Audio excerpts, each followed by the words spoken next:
Hello students, today in this video we will read the chapter Baker from Goa. This is part 1 of Glimpses of India, chapter of class 10th. A baker from India, a baker from Goa. Now the chapter's title is very clear. We will read about baker's importance in the village of Goa. This is a pen portrait of a traditional Goan village baker who still has an important place in his society. अब इस chapter में हमें Gond village यानी जो गोवा में है उस वहाँ पर जो बेकर होते हैं जो ब्रेड बेक करते हैं उनकी कितनी इम्पोर्टेंट प्लेस है अपनी सोसाइटी में वो हम रीड करेंगे और elders are often heard reminiscing nostalgically about those good old Portuguese days, the Portuguese and their famous loaves of bread. हमने अपने बड़ों को अक्सर कहते हुए सुना होगा thinking fondly of the past जब वो बड़े मन से अपने पास्ट की मेमोरीज को रिमाइंड करते हैं और उन दिनों को पोर्टुगीज डेज जिनको हम पोर्टुगीज डेज बोलते हैं पोर्टुगीज डेज क्यों बोलते हैं जब पोर्टुगीज यानी पुर्तगाल हमारे देश में रूल करने आए थे और Portuguese and their famous loaves of bread उन दिनों को याद करते हैं पोर्टुगीज को और उनकी ब्रेड के बड़े बड़े लोव्स को those eaters of loaves might have vanish but the makers are still there अब वो लोव्स खाने वाले लोग गायब हो गए हैं लेकिन उनको बनाने वाले आज भी हैं we still have amongst us the mixers the moulders and those who bake the loaves हमारे बीच आज मिक्सर्स भी हैं ब्रेड बनाने वाले जो मिक्स करते हैं मोल्ड करते हैं बेक करते हैं आज भी मौजूद है those age old time tested furnaces still exist और उस टाइम से जो वो एज ओल्ड यानी वही भट्टी फर्नेसेस क्या होता है भट्टी जिसमें हम ब्रेड को बेक करते हैं आज भी एक हमारे बीच में एग्जिस्ट करती है fire in the furnaces has not yet been extinguished और उस भट्टी में जलने वाली आग अभी तक बुझी नहीं है the third and jingle of The traditional baker's bamboo heralding his arrival in the morning can still be heard in some places. भाई ट्रेडिशनल बेकर यानी बेकर जब अपने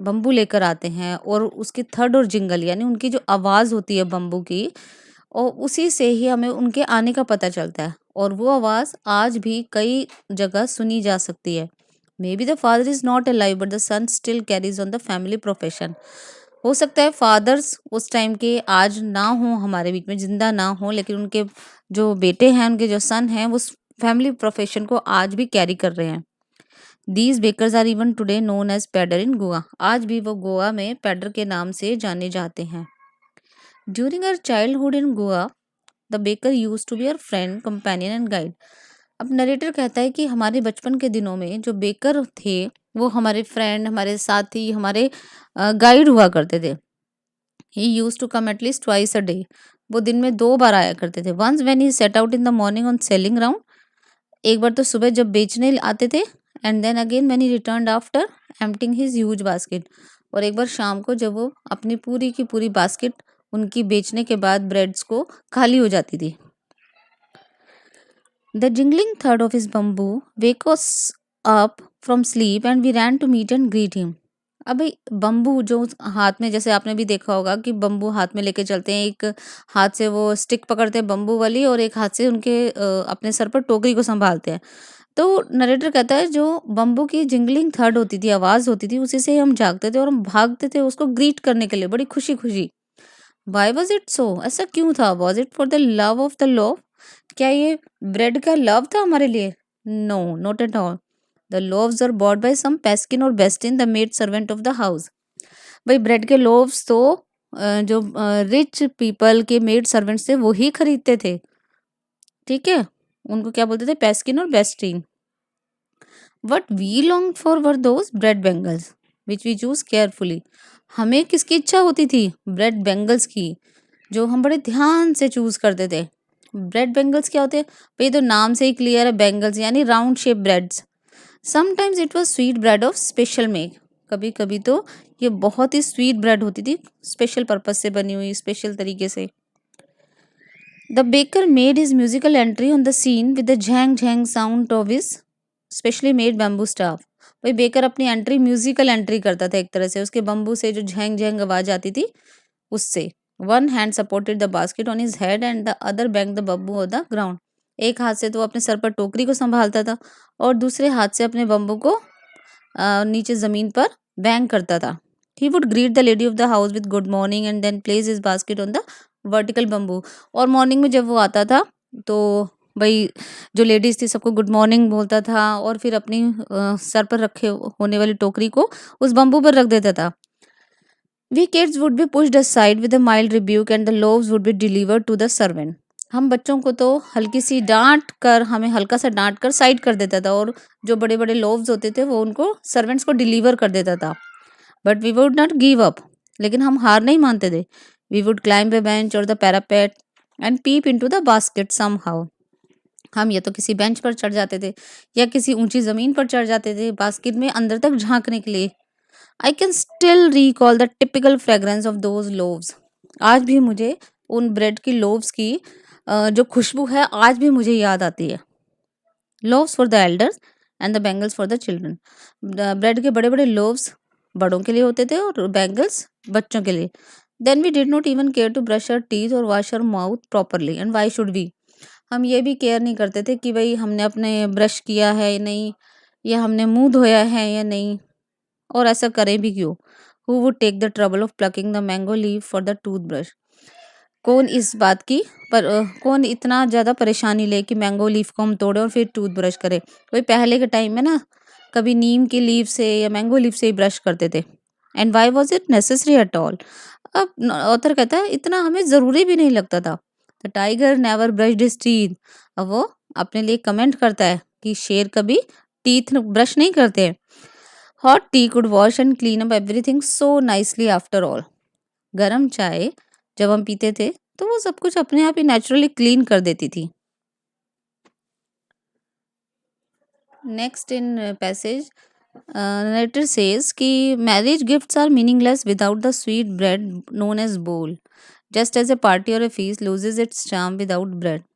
अब नरेटर कहते हैं कि मैरिज गिफ्ट्स भी मीनिंगलेस लगते थे अगर उनके साथ स्वीट ब्रेड नहीं होती थी, जिसे हम बोल बोलते हैं। ओके, जैसे कि कोई पार्टी या कोई फंक्शन है उसका चार्म खत्म हो जाता था बिना ब्रेड के। Not enough can be said to show how important a baker can be for a village. वो कहता है इतना कहा नहीं जा सकता, मैं वर्ड्स में एक्सप्रेस नहीं कर सकता कि बेकर विलेज में कितनी इंपॉर्टेंस रखते थे। The lady of the house must prepare sandwiches on the occasion of her daughter's engagement.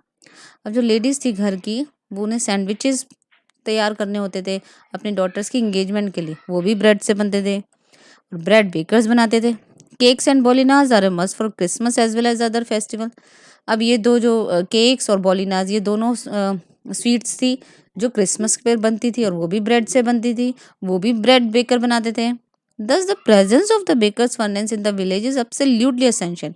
इसलिए बेकर की जो भट्टी है वो उस गांव में बहुत ही ज़रूरी होती है। द बेकर और bread seller of those days had a peculiar dress known as कबाई।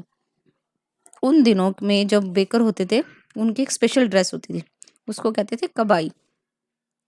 It was a single piece long frock reaching down to the knees. और एक सिंगल पीस फ्रॉक होती थी जो घुटनों तक होती थी।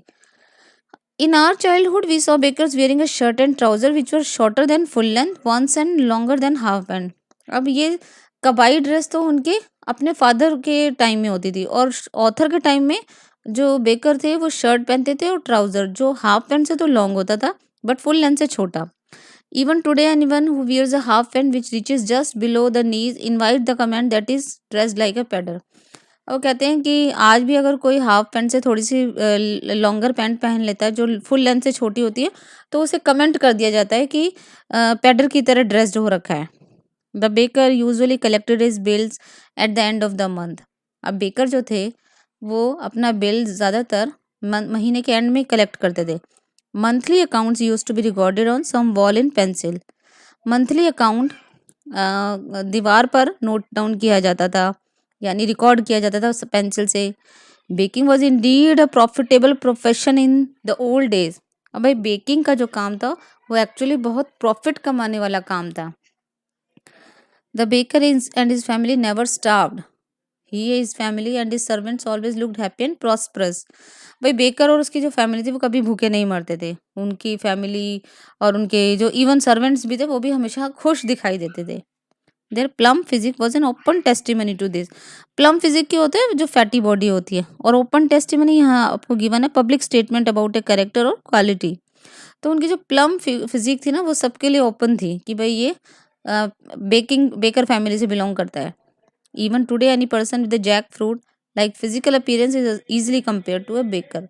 आज भी कोई पर्सन अगर उसका जैक फ्रूट लाइक अपीयरेंस होती है, यानी हेल्दी बॉडी होती है, फैटी बॉडी होती है, तो इजीली उसे कहते हैं कि ये बेकर की फैमिली से है। ओके, उसे बेकर की फैमिली से कंपेयर कर दिया जाता है। So this is all about the chapter. If you have understood the chapter, then please don't forget to share, subscribe and like my channel. Thank you.